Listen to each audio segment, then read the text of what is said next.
IRD go to the High Court and say, hey, we need to action this process. This business is not paying their debts, GST, PAYE, so they owe money to the IRD. Yep. And they set about saying you either need to pay this or shut this business down at a high level. Yep, absolutely. Yeah. Okay. And why is it important for employees to think about this as well? Because I think people could get in the trap of thinking, hey, this really only just applies to business owners, but employees, I'd imagine, sit and are vulnerable based on the business being vulnerable, right?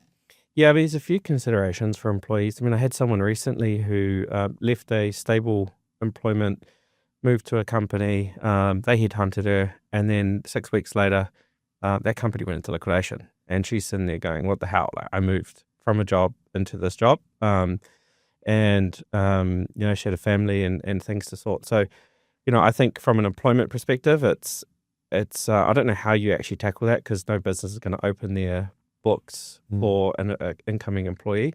But the other consideration is around PAYE. So if your employer doesn't pay your PAYE, that can have impacts downstream for you. The IRD actually has the ability to hold employees liable for that. I don't see them doing it, and there's probably some really good reasons why they don't, because they weren't responsible for the non-payment. But, also things like KiwiSaver. I mean, if they see it on their pay slips as being deducted, I have seen countless cases where KiwiSaver is being deducted and not paid. Yeah. Probably one of the worst that I saw was probably a few years ago now. But the business had received 250 demand letters from the IRD. They had not paid every single tax type you could imagine, including their staff's KiwiSaver deductions. And they did that for 7 years. And finally it went into liquidation. And we actually acted for some creditors to hold those directors personally liable. But, it's a long process and it's a lot of cost. And it's usually outside of what employees will pursue.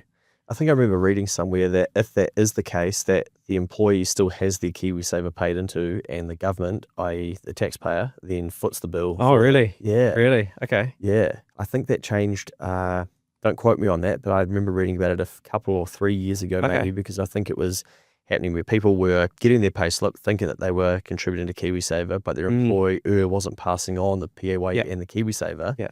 And yeah, I think something changed maybe before all these liquidations started.